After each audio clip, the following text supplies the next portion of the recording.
Ladies and gentlemen, good day and welcome to the Sportking India Limited Q4FY25 earnings conference call hosted by MUFG Intime India Private Limited.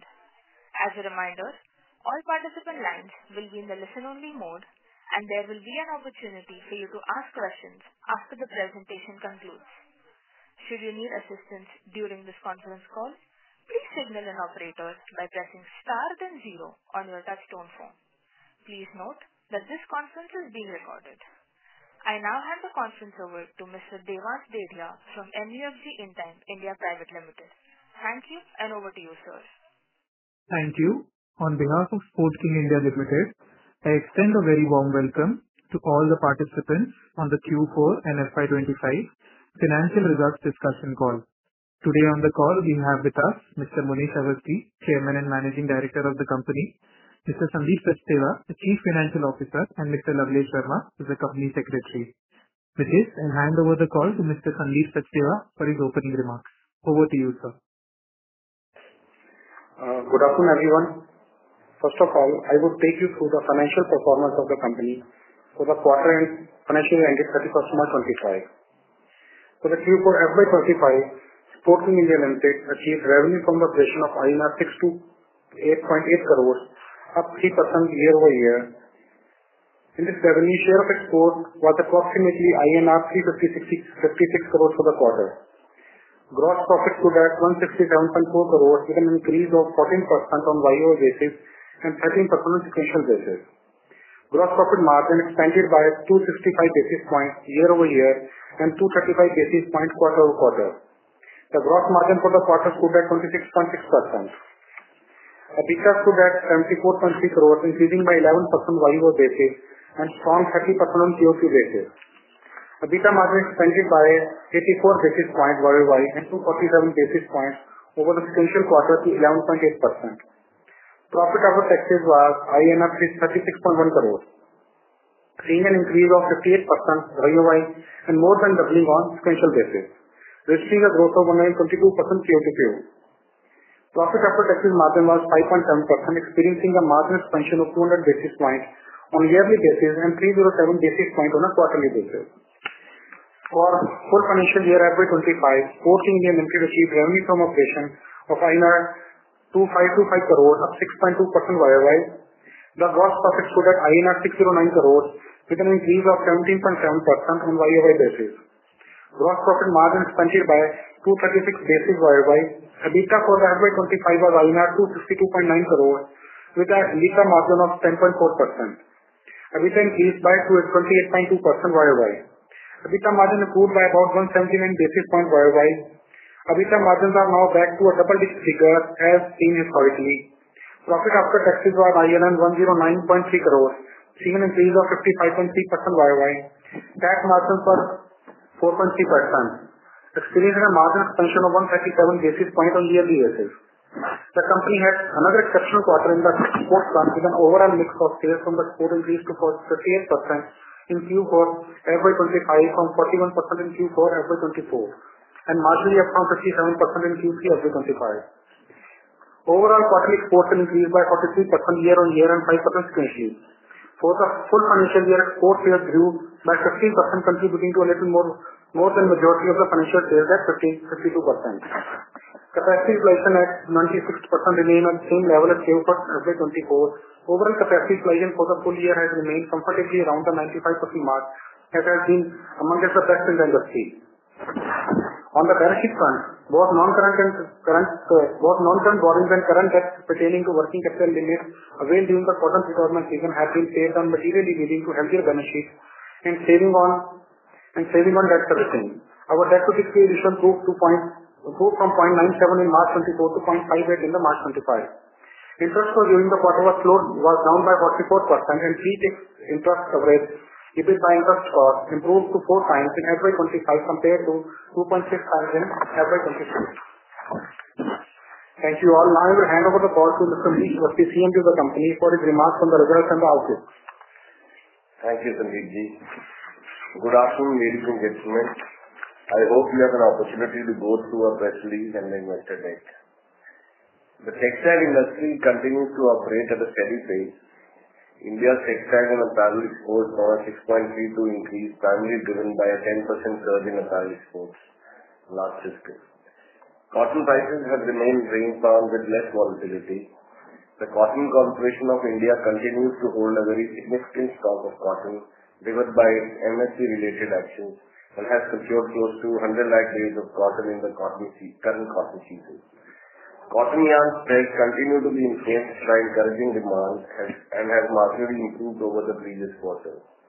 Softer input costs due to staggered schedule of raw material procurement has enabled margin expansion, which drove the overall outperformance in the current quarter.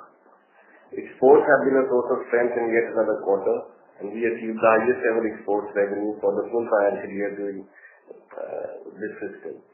While the full effects of tariffs remain an uncertainty, going by the current structure, Indian textile sectors have emerged as marginal favorites and better placed compared to some of the most prominent Asian textile giants.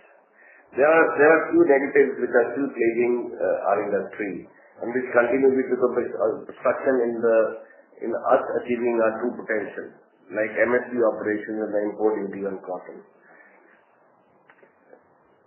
But all this scenario still presents an opportunity for the existing Indian players to capitalize and capture some global market share. We at Sportking are well positioned to serve both domestic and export demand given our long operational history, diversified clientele base, strong domestic presence as well as a global outprint. Overall, we are pleased with our business performance in financial year 25 as we delivered robust broad-based growth.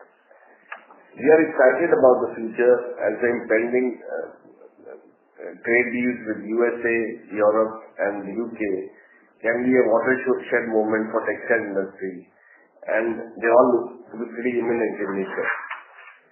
We at Sportking are ready for our next growth cycle and are exploring various options in front of us, and we shall be sharing news on that front very soon. I pass on the call to the moderator to open the floor for Q&A session. Thank you. Thank you very much. We will now begin the question and answer session. Anyone who wishes to ask a question may press star and 1 on their touchtone phone. If you wish to remove yourself from the question queue, you may press star and 2. Participants are requested to use handsets while asking a question. Ladies and gentlemen, we will wait for a moment while the question queue assembles.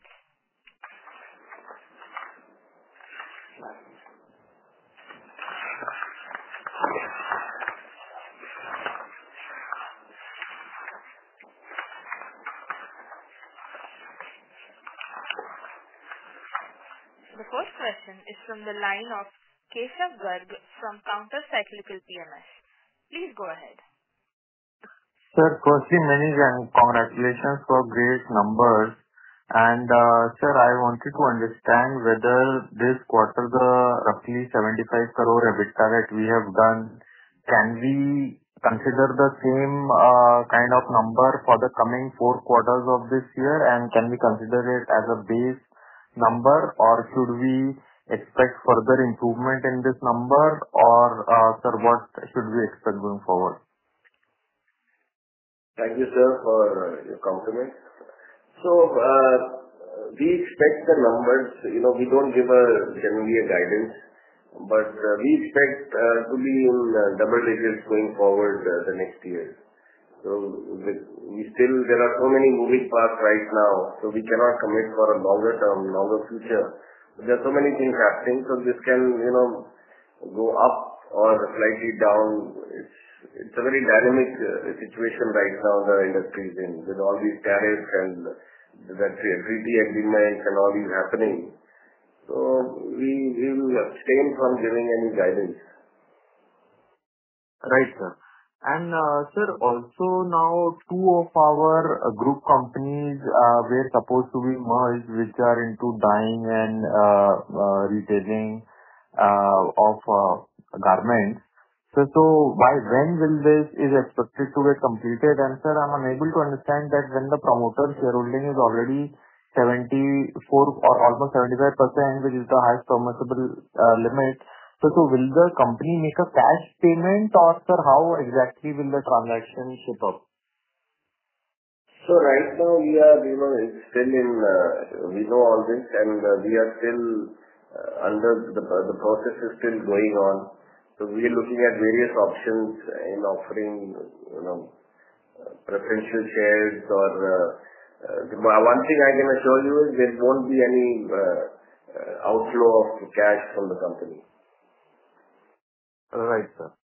And sir, if we see that in our sales to these companies, group companies, was hardly 11 crore in FY24 out of a total revenue of like 2,400 crore. So I don't think that there's a major forward integration by merging these companies. So can you give us some idea about it, that what percentage of our total yarn output will be consumed captively in the forward integration once these firms are merged? Sorry, what were you saying? 11 crores? I didn't get this thing. Sir, last year, FY24, Sportking made sales of 10.76 crores to these companies, the group companies which are now being merged. So now that's not a very significant number. So now once they are merged, what percentage of our total output, yarn output, will be consumed captively in-house? So the decision is strategic in nature, and we right now we consume our purpose is to scale up those businesses and to get that entry into those businesses. So right now we might be selling only 11 crores worth, but going forward we expect to consume much more. That will be much better integration. So that's what we are working on actually right now. So once we are we finalize the plan, we come to the shareholder and tell them in detail. Great, sir. Thank you very much. And I again want to congratulate you for the deleveraging. That company has paid off almost over 360 crore of debt in a single year. So that's a great achievement. And I want to congratulate you on behalf of shareholders. Thank you. Thank you. Thank you. Next question is from the line of Mahesh Atal from Atal Investment Advisors. Please go ahead. Hi, sir. Congratulations on your numbers. Just had few questions on the broader market. So what's your view on the market going ahead, for the next financial year?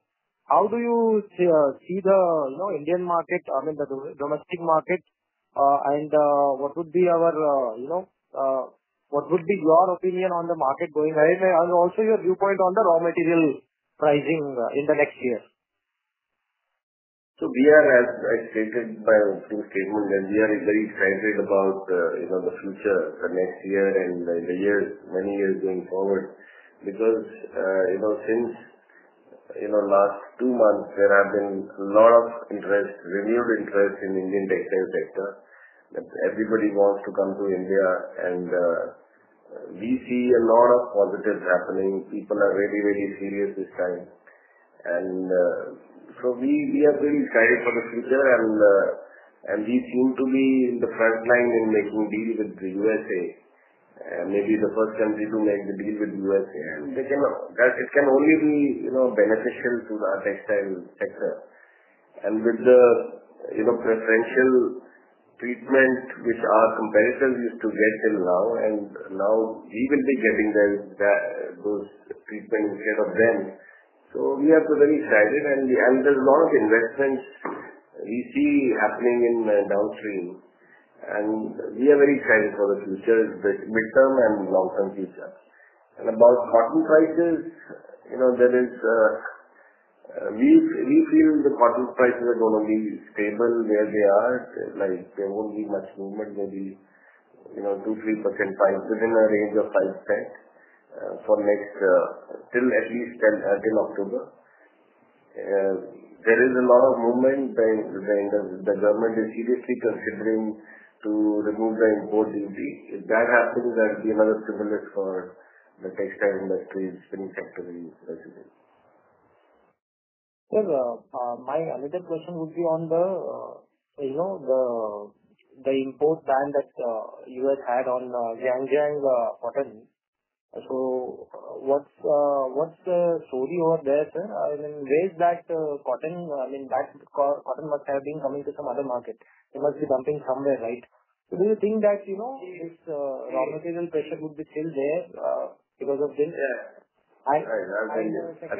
Second would be, sir, what I understand is that most of the cotton that was coming from that region was going on to premium apparel kind of thing. So do you really think that companies which are in India, I mean, premium yarn could be, a bigger share, we can have a bigger share from our side to that segment? Yeah, I'll answer your question about Indian cotton.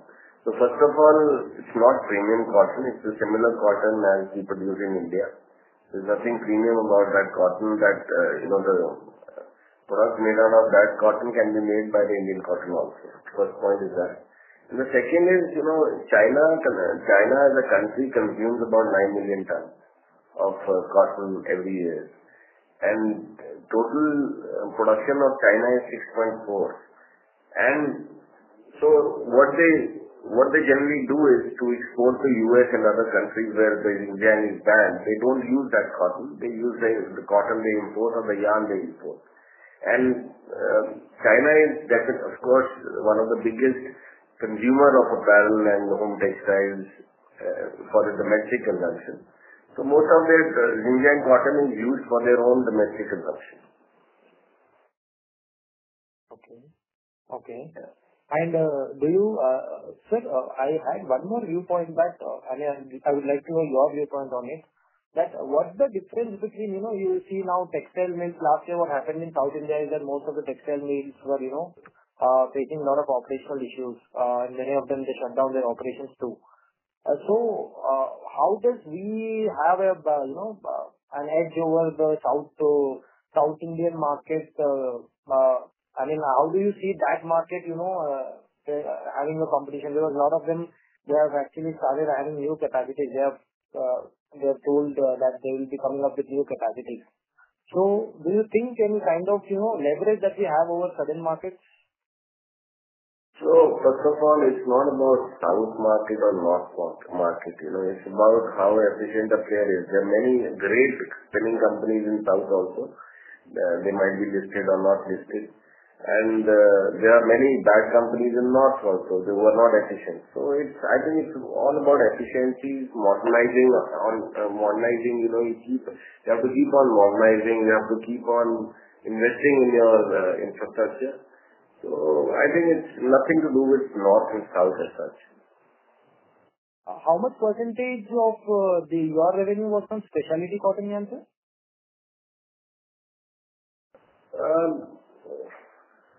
I think it's, there are different definitions of specialty, so we do a lot of, I think in this last year we must have done about 25-30% of specialty yarn, yarn made out of specialty.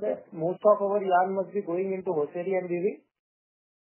Yes. It goes in hosiery, weaving, home textile, it goes everywhere. So we have it's a premium quality yarn that we are doing, or we are doing basic. I mean, how exactly do we want to keep ourselves into premium category or? So the yarns we make are so we have a premium standing in whatever yarn we make amongst our competitors. So that's what I can say. So there is nothing like premium yarn or non-premium yarn. The quality, it all depends on the quality and all that. So we are working with best of the brands. So we are not doing ELS, if you mean to say that, extra long staples, we are not doing that thing now. But otherwise, in whatever segment we are considered to be a premium brand. The reason I asked you is that, sir, there are certain players, listed peers of yours, who have done close to around 25% plus kind of margins in southern part of India. So I fail to understand why we are not able to reach that, because at some point we also did that kind of 1 year, I think 22, where we could achieve that kind of margins. So do you think there is a scope? What would be the blended margin scope going ahead? Some people are doing how much margin? 25%. Yeah, they were doing, yeah. It all depends upon what route you are spinning. Our general method of us assessing our profitability is spindle per shift. If somebody is making 100 count on 100,000 spindles, they might be making more in percentage-wise, but we go mainly by the absolute numbers. All right, sir. Fair enough. Thank you. Thank you. Participants, you may press star and 1 to ask a question. Next question is from the line of Ayush Habria from Shravas Capital. Please go ahead. Yeah. Hi. Am I audible? Yes, you are audible. Yeah. Congrats on the good set. I just had a couple of questions. Starting off, could you just throw some color on what the cotton yarn spreads have been in the month of April? Yes, could you just answer that? Month of April, like right now, you mean to say? Right now the spreads are the same as they were last quarter, around 135. Okay. Also, how do you see the demand shaping up in the month of April?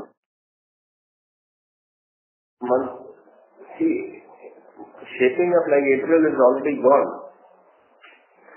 You're talking about this quarter or like what? No, in the month of April, how is sales? How is the quarter in general, like the first month of this quarter? Generally,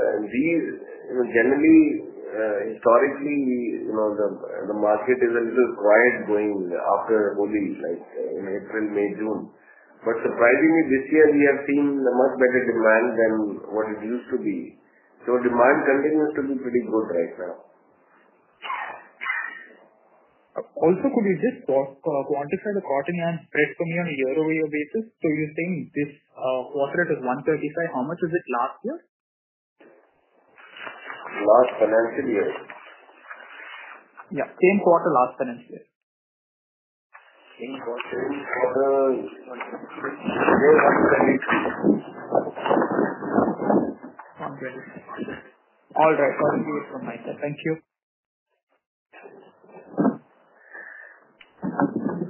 Thank you. Next question is from the line of Varun Mishra from AS Investments. Please go ahead. Hi, sir. Am I audible? Yes. Yeah. Okay, so congratulations on good set of numbers, sir.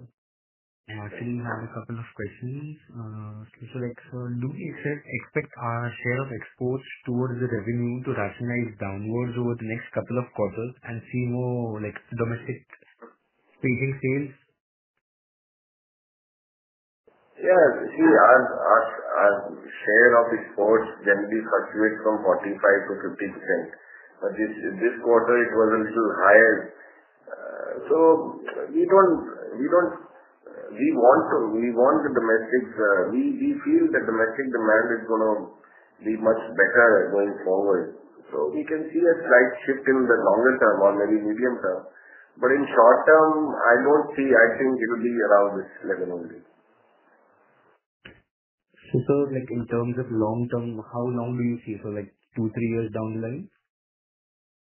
Yeah, maybe, because a lot of investments are coming in India in the downstream, and not many investments are coming in upstream. So we see a lot of potential for our domestic demand to get better going forward.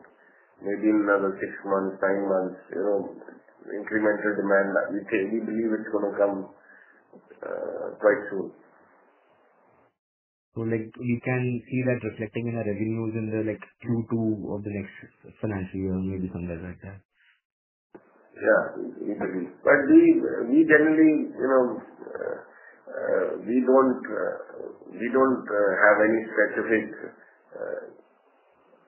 inclination towards any market. We see where the spreads are better, we generally sell there. Okay, sir. All right.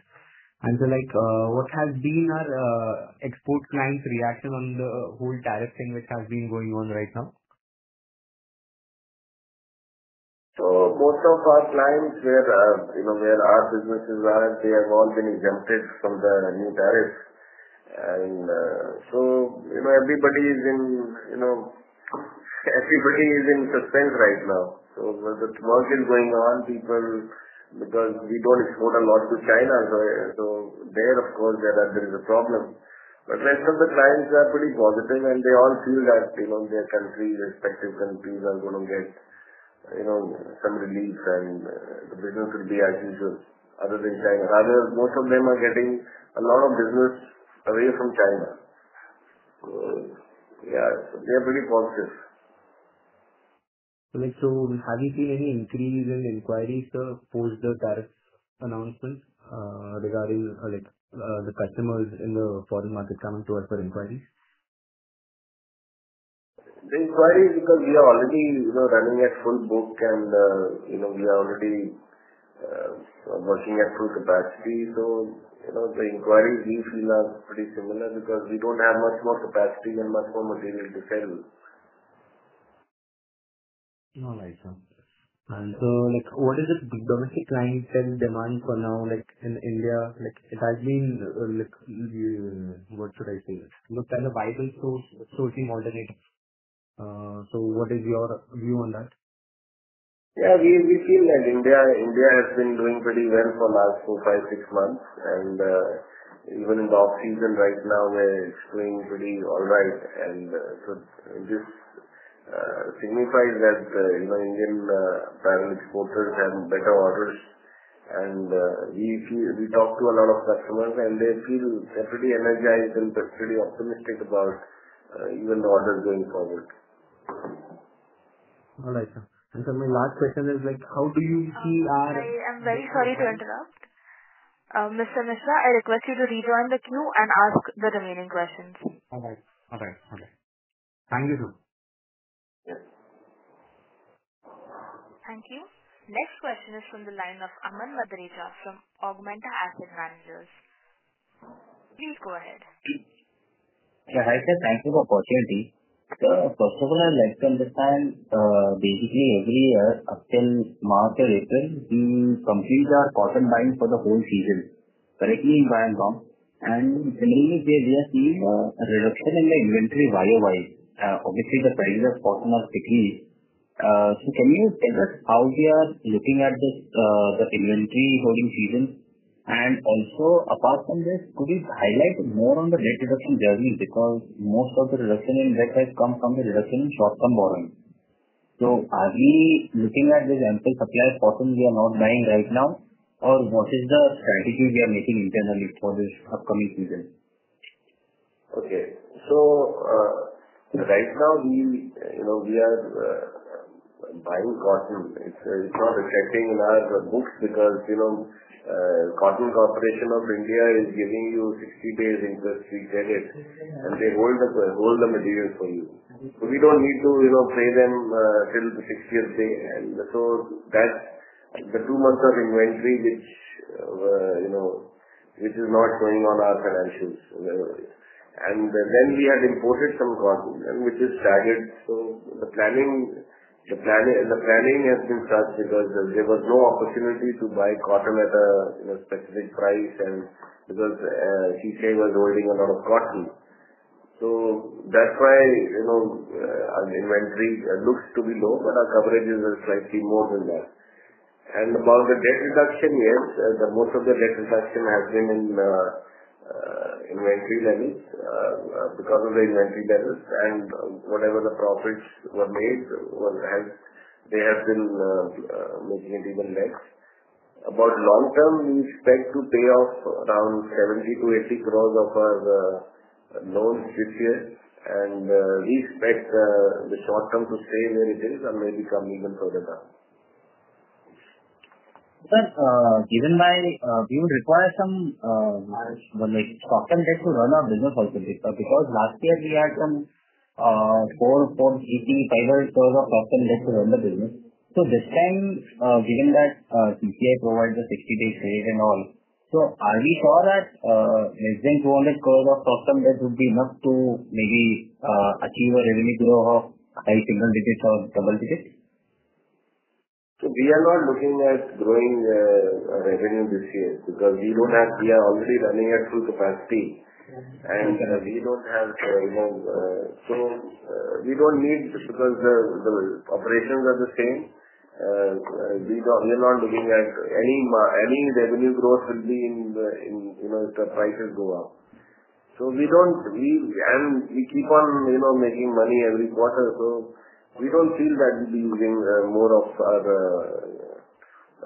working capital than what we are doing right now. Okay, so we should be assured that the debt number will just go down from here. Yes. We are sure of that the debt level as on 31st March 26 will be lower than where we are right now. Understood. Okay, sir. Thank you so much. Thank you. We will take the next question from the line of Amit Kumar from Determined Investments. Please go ahead. Yeah, thank you so much for the opportunity, sir. Sir, with respect to this, we'll sort of see what happens in another, 60 odd days. But at present, there is a 10%, tariff on all products, being imported to US. Now, the large retailers in US have basically, according to various media reports, they have been sort of seeking, discounts, from their, suppliers. Given that, not be exporting stuff, yarn to US, but part of the same supply chain. So, do you sort of see any sort of pricing pressure, at all? You sort of already mentioned that, running, pretty full book. So, I get your question. See, we are right now in dollar terms, the prices of cotton yarn are at the lowest in maybe 6-7 years. We don't see, I think there is not much to squeeze anymore because in many countries, spinners are shut down because they're not viable. We don't see a lot of pressure on spinners right now. And about 10% duty, being shared. I think that again, from buyer to buyer and, the different clients, they have their own equation with their buyers. Because, with China out of the market, I'm not so sure that people will be looking for more vendors rather than squeezing them for the margins.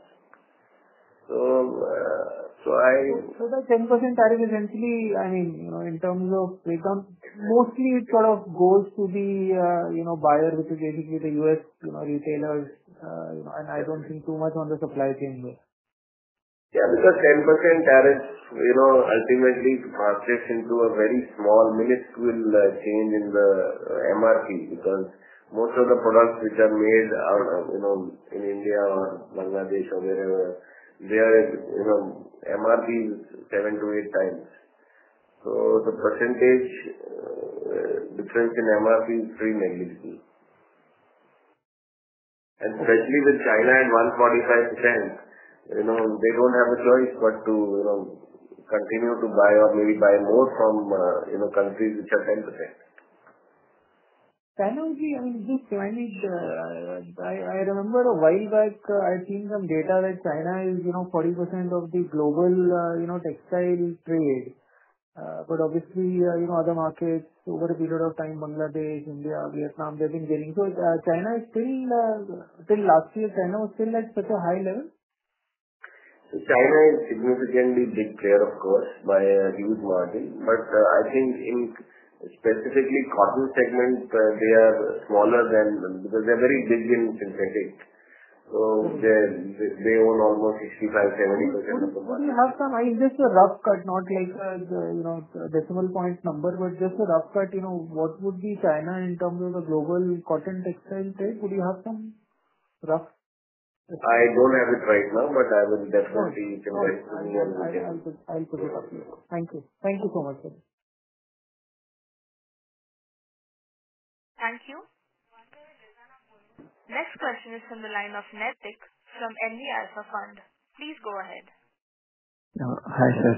Thanks for taking my question. So my question pertains to, our CapEx plan and the thought process behind it. We haven't announced anything yet. We have been operating at 95%-96% utilization for last couple of quarters now. And, even if we decide or if we initiate a plan, in FY26, it will at least take, a year for it to fructify. So I just wanted to understand how are we thinking on CapEx front? So we have, as I said in my opening remarks, that we have been exploring this for last 3-4 months, and because with the situation with the import duties and the MSP operations, and then these tariffs coming in. So we just were being a little cautious on that. But now, more or less we have the gist of the situation, that how it's going to play out. So I think we are speeding up the process, and hopefully be very soon sharing it, whatever, with the various options we are exploring. So we'll be sharing it very soon. Got it, sir. That's it from my side. Thank you. Thank you. Participants, you may press star and 1 to ask a question. Next question is from the line of Keshav Garg from Counter Cyclical PMS. Please go ahead. Sir, in the past conference, you had guided that provided the domestic cotton prices achieve parity with international cotton prices, we can achieve 15 or 16% operating margin. So how far are we from there? And like you are saying that the government is seriously considering removal of duty on cotton imports. So once that is done, can we expect margins to go to around 15%? Yeah, definitely. I think right now Indian cotton is higher by almost 10% than where it should be, internationally. So we are 10% higher prices contribute to almost 3-4% in our margin level. So yeah, if the import duties go down, then maybe in couple of quarters, I don't doubt that we can reach our full potential, which I definitely think is more than 15%.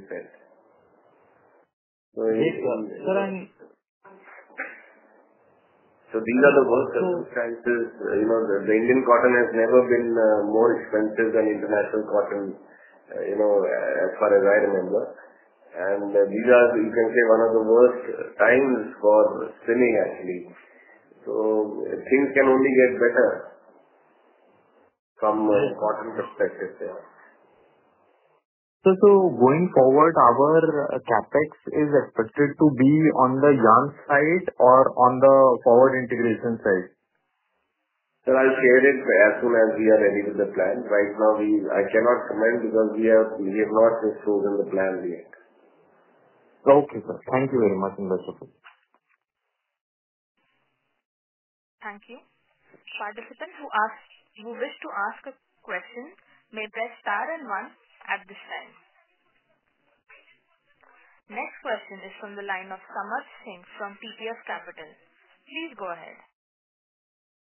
Good afternoon. Am I audible? Yes. Thank you for the opportunity. I just had one question.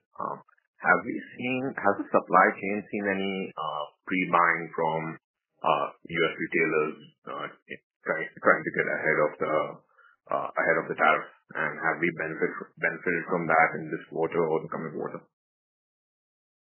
No, not actually, because 90 days reprieve is not enough for this kind of business.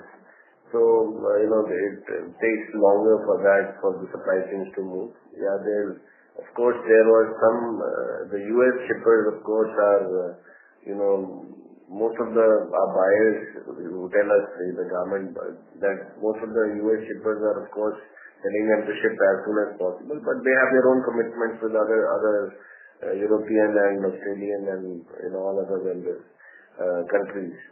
So it can only come up, this rush can, and everybody now is of the view that any new order which they take will will only be supplied after 90 days. So we haven't seen that kind of rush right now in our books. So we cannot, with our buyers and all, they are all, acting normal.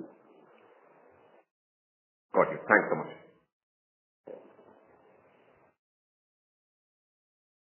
Thank you. Next question is from the line of Udit Gupta, an individual investor. Please go ahead. Good afternoon, sir. So my question is, what would be our top 3-4 export markets, and how is Bangladesh shaping up right now? So our biggest export market is Bangladesh, of course, and Bangladesh has been pretty consistent buyer of Indian cotton yarn for last almost 1 year, and they continue to do so. So it's pretty stable, and they're stable at a high level, and we expect it to be at that level or maybe increase a little bit going forward.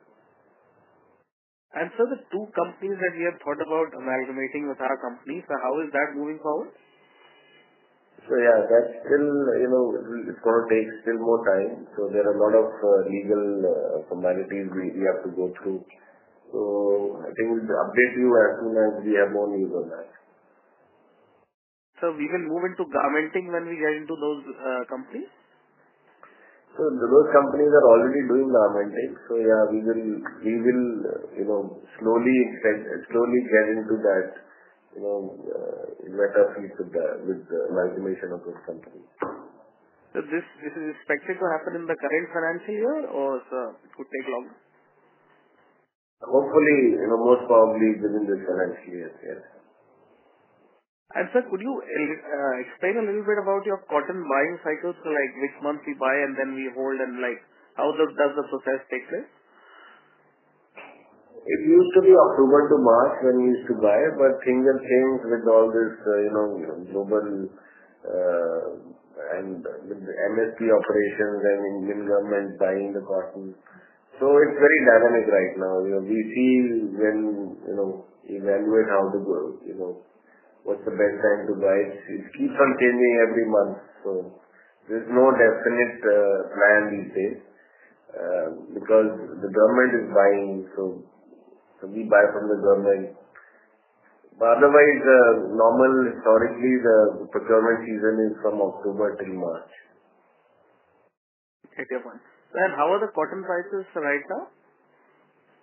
Cotton prices are stable in India, very stable in India. Internationally, they have been very volatile, but within a 10% space.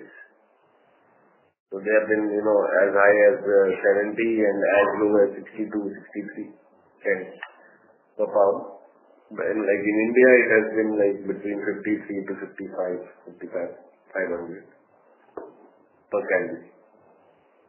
Thank you so much, sir. Thank you. Next question is from the line of Yash Mhatre from Cruise Capital. Please go ahead. My first question is, given Bangladesh has remained your highest export destination, what has been the impact on the issue of Indian yarn exports being blocked at the land routes? So our export through land routes was only on, like about 5 to 10% of our exports were through land routes. And they were mainly, with the customers who wanted just-in-time delivery. So most of those customers have now shifted to by sea route. So we don't see a lot of, impact on, because Bangladesh, you understand, Bangladesh needs yarn, because they don't make the amount they consume. The only thing is people who wanted the yarns in very quickly for the quick orders, so they will have to buy from locally there. So the local mills have increased prices after this, so which is actually ultimately benefits India only. So I don't know this, and we expect this, government to roll back this decision in next 3 to 6 months. But it hasn't affected our, new business at all. The participant's line has been disconnected. Participants who wish to ask questions may press star and one at this time. Ladies and gentlemen, I would now like to hand the conference over to the management for closing comments. Thank you.